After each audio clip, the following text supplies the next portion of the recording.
तेरा वचन मेरे पाँवों के लिए दीपक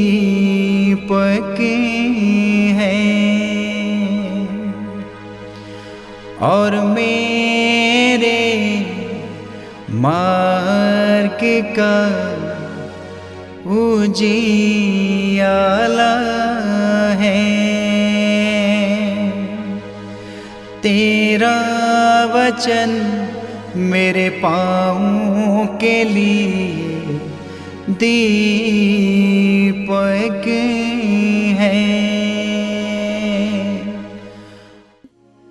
पहला पाठ इब्रानियों के नाम पत्र अध्याय 12 पद संख्या 1 से 4।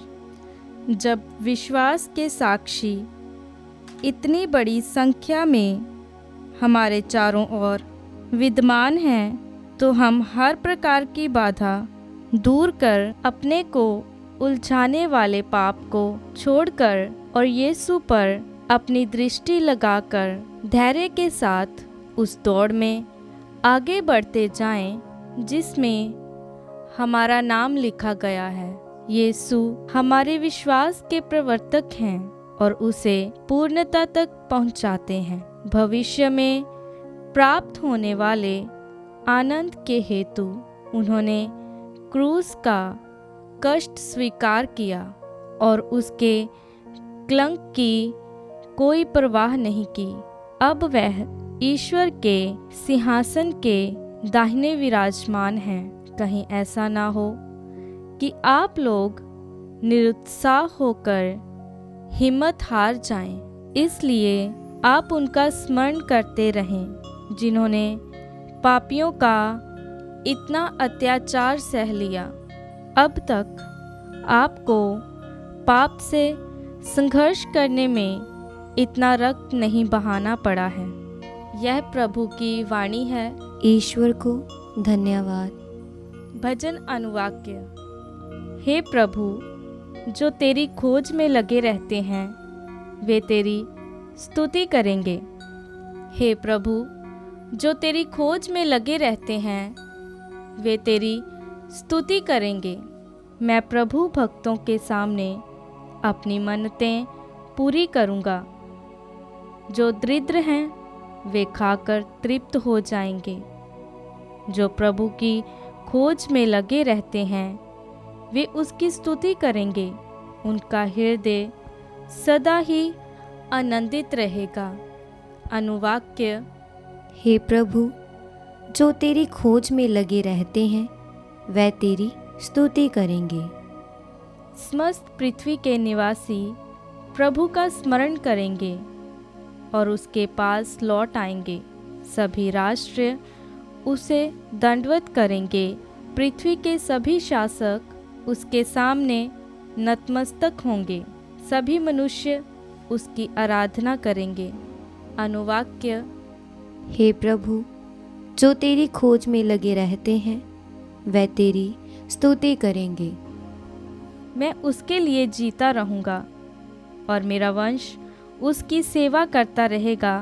वह बाद की पीढ़ियों के लिए प्रभु के कार्यों का बखान करेगा और आने वाले राष्ट्रों के लिए प्रभु की दया घोषित करेगा। अनुवाक्य। हे प्रभु, जो तेरी खोज में लगे रहते हैं वह तेरी स्तुति करेंगे। जय घोष। हालेलुया। अनुवाक्य। हालेलुया। उसने हमारी दुर्बलताओं को दूर कर दिया और हमारे रोगों को अपने ऊपर ले लिया। अनुवाक्य। हालेलुया।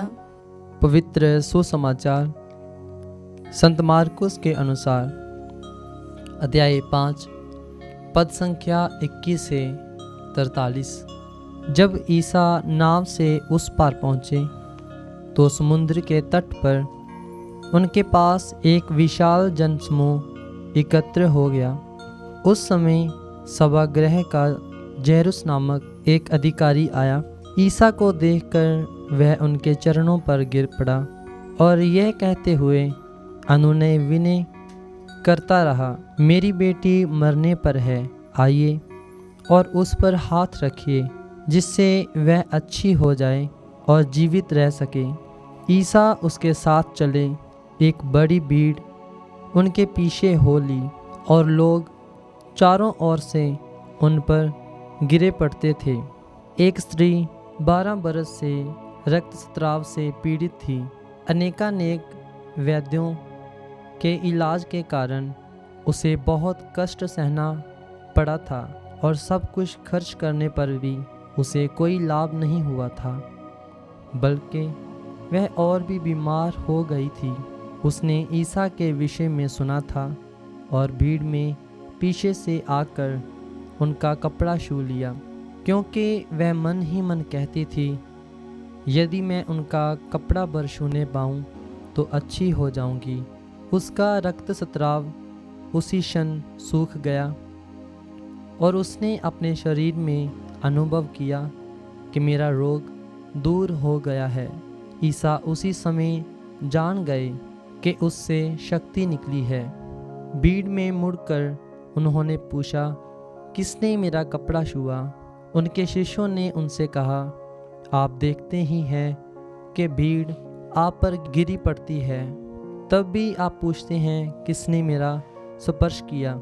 जिसने ऐसा किया था उसका पता लगाने के लिए ईसा ने चारों ओर दृष्टि दौड़ाई।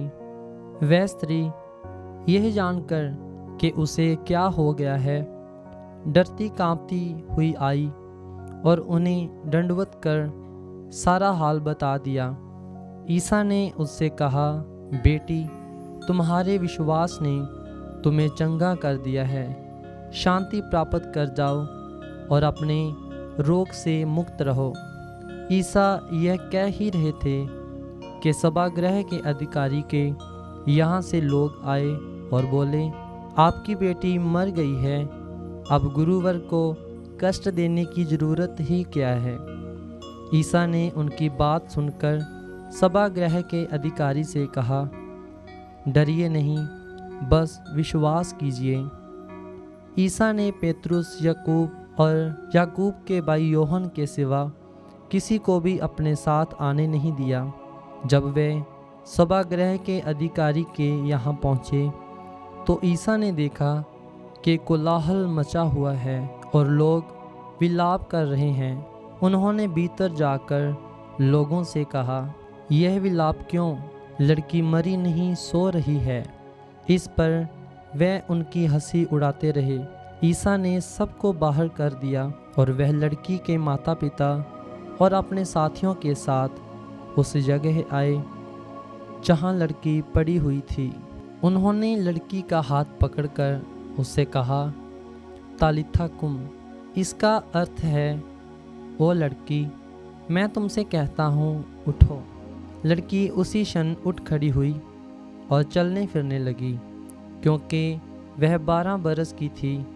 लोग बड़े अचंभे में पड़ गए।